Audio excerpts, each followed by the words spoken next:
आप सभी को जय श्री सीताराम, हर हर महादेव, जय श्री शंभु, जय वीर बजरंग बली। उम्मीद है आप सब अच्छे होंगे और प्रभु श्री राघवेंद्र से, भोलेनाथ से, हनुमान जी से मैं प्रार्थना करूंगा कि वो आपके और आपके सारे परिवार, सभी परिवार पे सदैव अपनी दया, दृष्टि, कृपा, ममता बनाए रखें। पिछले रामचरितमानस में हम लोगों ने सुना कि कैसे रावण मारीच के साथ छल करके माता सीता को लेके जाता है। बीच में जटायु जी आते हैं, उनके साथ बहुत युद्ध होता है। अंत में जटायु जी का पंख काट देता है, जटायु जी गिर जाते हैं और रावण माता सीता को लेके लंका ले जाके अशोक वाटिका के नीचे रख देता है। आगे हम लोग अब कथा को वहां से शुरू करते हैं।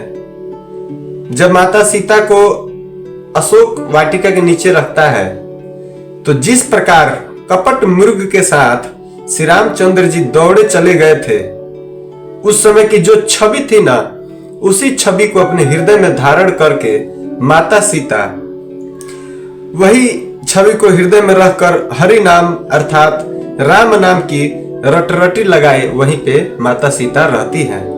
और इधर श्री रघुनाथ जी छोटे भाई लक्ष्मण जी को आते देखकर ब्रह्म रूप में बहुत चिंता की और कहा, हे भाई, तुमने जानकी को अकेले छोड़ दिया और मेरी आज्ञा का उल्लंघन कर यहाँ चले आए। जब लक्ष्मण जी माता सीता के द्वारा बहुत प्रेरित करने के बाद जब माता सीता को लक्ष्मण रेखा के अंदर छोड़ के चले जाते हैं और जब राम जी देखते हैं कि लक्ष्मण मेरे पास है तो वो समझ जाते हैं कि माता सीता का हरण हो चुका है। तो वही वो लक्ष्मण जी से कहते हैं कि हे भाई, तुमने जानकी जी को अकेले छोड़ दिया और मैंने जो तुमको आज्ञा दिया था कि तुम जानकी जी के पास ही रहना, तुमने उसका उल्लंघन किया और यहाँ चले आए। राक्षसों के झुंड वन में फिरते रहते हैं। मेरे मन में ऐसा आता है कि सीता आश्रम में अब नहीं होंगी।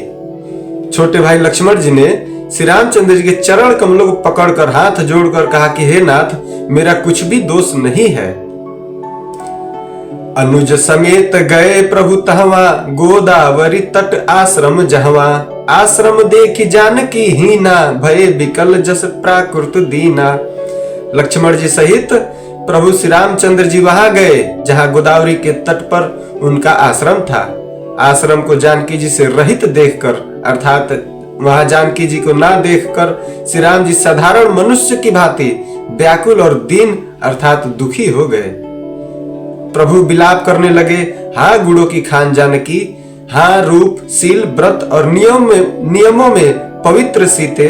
लक्ष्मण जी ने बहुत प्रकार से समझाया। तब श्री राम जी लताओं और वृक्षों की पत्तियों से पूछते हुए माता सीता को ढूंढने लगे। क्या कहते हैं प्रभु? हे खग मृग हे मधुकर श्रेणी, तुम देखी सीता मृग नैनी। खंजन सूक कपोत मृग मीना, मधुप निकर कोकिला प्रवीणा। श्री रामचंद्र जी कहते हैं, हे पक्षियों, हे पशुओं, हे भौरों की पक्तियों, तुमने कहीं मृग नयनी सीता को देखा है? खंजन, तोता, कबूतर, हिरन, मछली, भैरव का समूह, प्रवीण कोयल, कुंडली, अनार, बिजली, कमल, शरद का चंद्रमा और नागिनी, वरुण का पास, कामदेव का धनुष, हंस, गज और सिंह, ये सब आज अपनी प्रशंसा सुन रहे हैं। अर्थात माता सीता प्रभु श्री रामचंद्र जी के साथ नहीं है। जब माता सीता प्रभु श्री रामचंद्र जी के साथ रहती थी तो इतना शोभा लगता था श्री रामचंद्र जी का कि आज वो शोभा बिन सीता माता का नहीं है। और ये देखकर जितने जोड़े रहते थे जंगल में, जैसे गाय के साथ बैल हो, शेर के साथ शेरनी हो, नाग के साथ नागिन हो, ये सब जब इनको अकेला देख रहे थे, ये लोग खुद को शोभा पा रहे हैं। अर्थात आज ये खुद को सुंदर पा रहे हैं क्योंकि प्रभु श्री रामचंद्र जी के साथ माता सीता नहीं है। वही यहाँ पे कह रहा है कि ये सब आज अपनी प्रशंसा सुन रहे हैं। माता सीता जब श्री रामचंद्र जी के साथ नहीं है, इसलिए बेल, स्वर्ण, केला हर्षित हो रहे हैं। इनके मन में जरा भी शंका और संकोच नहीं है। हे जानकी सुनो, तुम्हारे बिना ये सब आज ऐसे हर्षित हैं मानो राज पा गए हो। अर्थात तुम्हारे अंगों के सामने ये सब तुच्छ, अपमानित और लज्जित हुआ करते थे। आज तुम्हें न देखकर ये अपनी शोभा के अभिमान में बहुत फूल रहे हैं। ये प्रभु श्री रामचंद्र जी माता सीता के याद में ऐसे ऐसे बोल रहे हैं। तुमसे यह अनख कैसे सही जाती है, हे प्रिय, तुम शीघ्र ही प्रकट क्यों नहीं हो जाती। इस प्रकार अनंत ब्रह्मांड के अथवा महिमामयी स्वरूप पा सकती श्री सीता जी के स्वामी श्री रामचंद्र जी सीता जी को खोजते हुए इस प्रकार विलाप कर रहे हैं मानो कोई महावीरही और अत्यंत कामी पुरुष हो। वैसे प्रभु मेरे लीला कर रहे हैं और उनको खोज के विलाप कर रहे हैं। पूर्ण काम आनंद की राशि अजन्मा और अविनाशी प्रभु श्री रामचंद्र जी मनुष्यों के जैसे चरित्र कर रहे हैं और आगे जाने पर उन्होंने गृद्धपति जटायु को पड़ा देखा। प्रभु ने वह श्री रामचंद्र जी के चरणों का मरण कर रहा था जिसमें ध्वजा कुल की आदि की रेखाएं चिन्ह है। कृपा सागर श्री रघुवीर ने अपने कर कमल से उसके सिर का स्पर्श किया, उसके सिर पर कर कमल फेर दिया। शोभाधाम श्री रामचंद्र जी का परम सुंदर मुख देखकर उसकी सारी पीड़ा जाती रही जटायु की। तब धीरज धरकर गिद्ध ने यह वचन कहा कि हे भव अर्थात हे जन्म मृत्यु के भय का नाश करने वाले श्री राम जी सुनिए। हे नाथ, रावण ने मेरी यह दशा की है, उसी दुष्ट ने जानकी जी को हर लिया है। ऐसे जटायु जी प्रभु श्री रामचंद्र जी से बोल रहे हैं। लय दक्षिण दिशि गयऊ गोसाई, बीलपति अति कुरर किनाई। दरस लागी प्रभु राखे प्राणा, चलन चहत अब कृपा निधाना। जटायु जी कहते हैं कि हे गोसाई, वह उन्हें लेकर दक्षिण दिशा को गया है। सीता जी कुर्ज की तरह अत्यंत विलाप कर रही थी। हे प्रभु, मैंने आपके दर्शनों के लिए ही प्राण को अपने रोक रखे थे। अब हे कृपा निधान, अब ये चलना ही चाहता है मेरा प्राण। तब श्री रामचंद्र जी कहते हैं राम कहा तनु राखहु ताता, मुख मुस्काई कहीं ते ही बाता। जाकर नाम मरत मुख आवा, अधम मुकृत होई श्रुति गावा। श्री रामचंद्र जी कहते हैं कि हे तात, शरीर को बनाए रखिए। तब उसने मुस्कुराते हुए मुंह से यह बात कही, मरते समय जिनका नाम मुख में आ जाने से अधम अर्थात महान पापी भी मुक्त हो जाता है, ऐसा वेद गाते हैं प्रभु। वही आप मेरे नेत्रों के विषय होकर सामने खड़े हैं। हे नाथ, अब मैं किस कमी की पूर्ति के लिए देह को रखूं। नेत्रों में जल भरकर श्री रघुनाथ जी कहने लगे, हे तात, आपने अपने श्रेष्ठ कर्मों से दुर्लभ गति पाई है। जटायु जी से जब श्री रामचंद्र जी कहते हैं कि अभी अपने प्राणों को नहीं त्यागो, अपने प्राणों को अभी रोक के रखो, तो जटायु महाराज कहते हैं कि हे प्रभु, मरता हुआ इंसान चाहे वो कितना भी बड़ा पापी हो, कितना भी बड़ा दुराचारी हो, अधमी हो, अगर वो मरते वक्त एक बार भी आपका नाम ले लेता है तो वो परम गति को पा लेता है। और आप तो मेरे आंखों के सामने बिल्कुल खड़े हैं। अब मुझे कौन सी ऐसी इच्छा की आपसे पूर्ति करवानी है कि मैं अपने प्राण को रोक के रखूं। तो वही प्रभु हंस के कहते हैं कि आपने अपने श्रेष्ठ कर्मों से इस दुर्लभ गति को पाई है। जिनके मन में दूसरे का हित बसता है अर्थात समाया रहता है, उनके लिए जगत में कुछ भी कोई गति दुर्लभ नहीं है। हे तात, शरीर छोड़कर आप मेरे परम धाम को चले जाइए। मैं आपको क्या दूं, आप तो पूर्ण काम है। अर्थात हे जटायु जी, आप तो सब कुछ पा चुके हैं। ऐसा बोलकर प्रभु श्री रामचंद्र जी जटायु महाराज को अपने परम धाम वैकुंठ में भेज देते हैं। हे तात, सीता हरण की बात आप जाकर पिताजी से मत कहिएगा। रामचंद्र जी जटायु जी महाराज से कहते हैं कि आप पिताजी से वहां जाकर ये बात नहीं कहिएगा। यदि मैं राम हूं तो दशमुख रावण कुटुंब सहित वहां आकर स्वयं ही कहेगा। अर्थात राम जी कहते हैं कि जटायु महाराज, आप मरणोपरांत जब वैकुंठ जाइएगा तो वहां मेरे पिताजी मिलेंगे। मेरे पिताजी से आप ये बात मत कहिएगा। अगर मैं राम हूं तो ये बात रावण जाके कहेगा मेरे पिताजी से कि उसने गलती की थी माता सीता को हरण करके। तो यहाँ पे प्रभु मना करते हैं जटायु जी से कि आप जाके वहां मेरे पिताजी से मत कहिएगा। एक दिन रावण खुद ही जाके वहां कहेगा जिस दिन मैं उसे मारूंगा। जटायु ने गिद्ध की देह त्याग कर हरि का रूप धारण किया और बहुत से अनुपम दिव्य आभूषण और दिव्य पीताम्बर पहन लिए। श्याम शरीर है, विशाल चार भुजाएं हैं और नेत्रों में प्रेम तथा आनंद के आंसुओं का जल भरकर वह स्तुति कर रहा है। जटायु जी क्या स्तुति कर रहे हैं ये एक बार सुनिए। जय राम रूप अनूप निर्गुण सगुण गुण प्रेरक सही, दस शीस बाहु प्रचंड खंडन चंड सर मंडन मही। पाथोत्गात सरोज मुख राजीव आयत लोचनम निति नौमि राम कृपाल बाहु विशाल भव भय मोचनम। गोविंद गोपर द्वंद्वहर विज्ञान घन धरणीधरम जे राम मंत्र जपत संत अनंत जन मनरंजनम निति नौमि राम अकाम प्रिय कामादि खल दंज गजनम। जटायु महाराज कहते हैं स्तुति में, हे राम जी आपकी जय हो।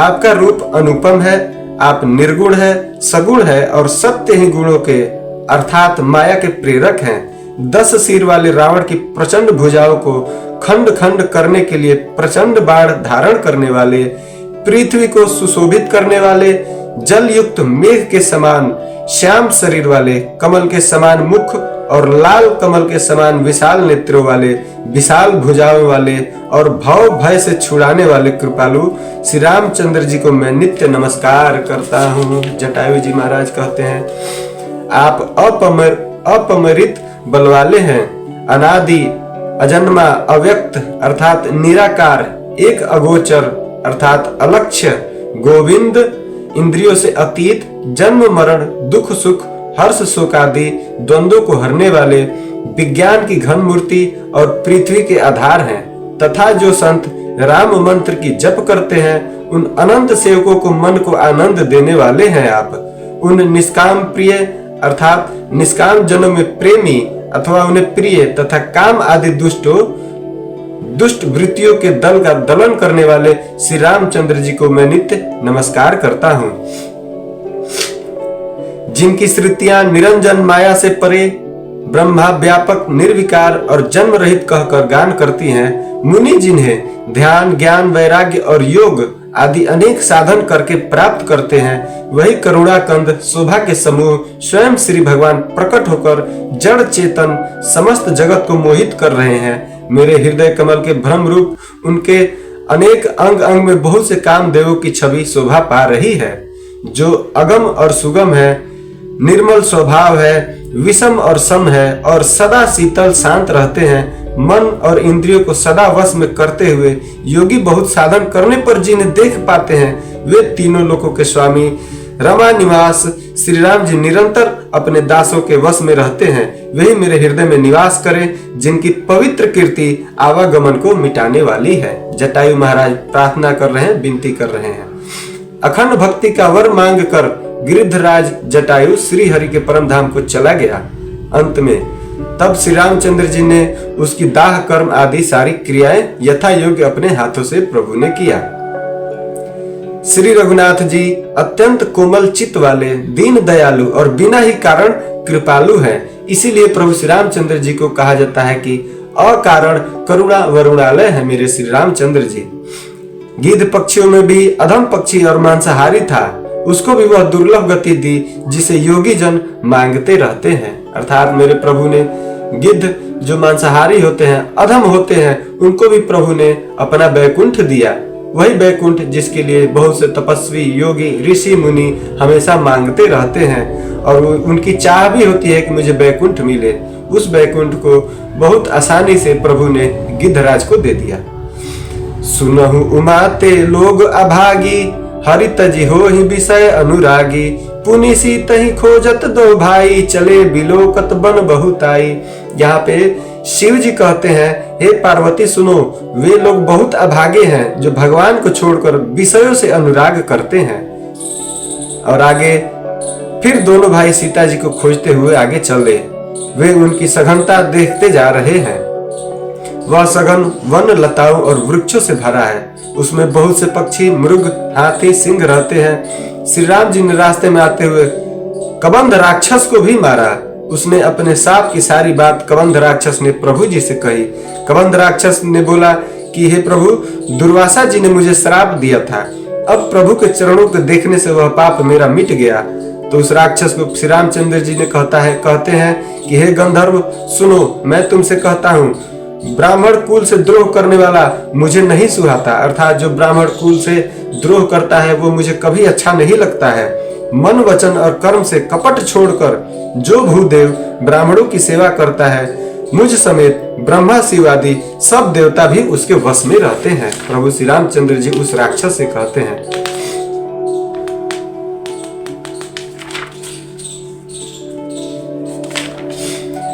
साप देता हुआ, मरता हुआ और कठोर वचन कहता हुआ भी ब्राह्मण पूजनीय है, ऐसा संत लोग कहते हैं। शील और गुण से हीन भी ब्राह्मण पूजनीय है और गुण गाने से युक्त और ज्ञान में निपुण भी शूद्र पूजनीय नहीं है। यहाँ पे श्री रामचंद्र जी कहते हैं कि मैंने जो ऋषि और मुनियों से सुना है, संत जनों से सुना है, वो यही सुना है कि अगर कोई ब्राह्मण साप भी देता है या मरता हुआ भी कठोर वचन कह रहा है, वह भी ब्राह्मण पूजनीय है, ऐसा संत लोग कहते हैं। ये प्रभु श्री रामचंद्र जी बोल रहे हैं। शील और गुण से हीन भी ब्राह्मण पूजनीय है, अर्थात जो ब्राह्मण उसके अंदर धैर्य नहीं है, जैसे परशुराम जी जैसे क्रोधित होने वाला है, गुणहीन है, वो ब्राह्मण कभी पूजा पाठ कभी नहीं कराया, पर ये याद रहे कि वो ब्राह्मण किसी के साथ अत्याचार ना किया हो, किसी को परेशान ना किया हो, उस ब्राह्मण के अंदर छल कपट नहीं होना चाहिए। ये नहीं होने के बाद भी अगर उसके बाद भी वो ब्राह्मण पूजनीय है, इसका अर्थात ये है कि अगर कोई ब्राह्मण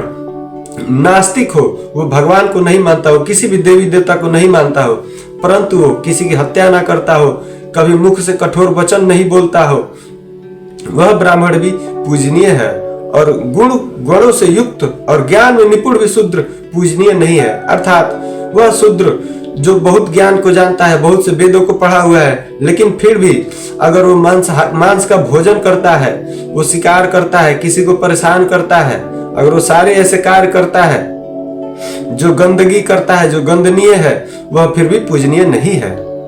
अर्थात ये चीज को समझना बहुत हमें जरूरी है कि शूद्र हम लोग किसको कहते हैं। शूद्र का हमेशा कहा गया है कि जो इंसान गलत काम करता हो, गंदगी काम करता हो, गंदगी से अर्थात ये नहीं है उसके मन गंदे हो, वह गंदे काम करता हो, किसी को परेशान करता हो, किसी को लूटता हो, चोरी करता हो, प्रभु को कभी नहीं भजता हो, वो इंसान को शूद्र कहा गया है। वह कभी भी पूजनीय नहीं है, चाहे वो कितने भी ज्ञान लेके बैठा हुआ हो, क्योंकि उस ज्ञान का कोई भाव ही नहीं रह जाता है। यहीं पे कहा गया है कि पोथी पढ़त पढ़त जग भया, पंडित भया न कोई, 2.5 अक्षर प्रेम का पढ़े सो पंडित होए। कितने भी पोथी और ज्ञान आप पढ़ लीजिए, अगर आपके अंदर प्रेम नहीं है, दूसरे के दुख आप नहीं सह सकते हैं, तो आप शूद्र ही हैं। और कितना भी आपके अंदर ज्ञान हो, लेकिन आपके अंदर अगर भावनाएं नहीं हो, प्रेम नहीं हो, तो आप शूद्र हैं और आप पूजनीय कभी नहीं हो सकते। श्री राम जी ने अपना धर्म भागवत धर्म कहकर उसे समझाया, अपने चरणों में प्रेम देखकर वह उनके मन को भाया। तदंतर श्री रघुनाथ जी के चरण कमलों में सिर नवाकर वह अपनी गति गंधर्व का स्वरूप पाकर आकाश में वह राक्षस चला गया। उदार श्री राम जी उसे गति देकर सबरी जी के आश्रम में पधारे।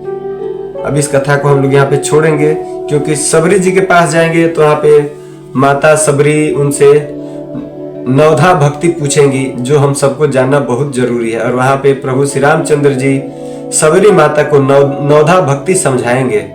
ये बहुत जानने योग्य है। ये नवधा भक्ति है जिसमें 9 तरह की भक्ति प्रभु ने बताई है कि इस 9 तरह की भक्ति से मुझे पाना सबसे सरल है। ये 9 भक्ति जिसमें भी होगी वो मुझे बहुत सरलता से पा सकता है।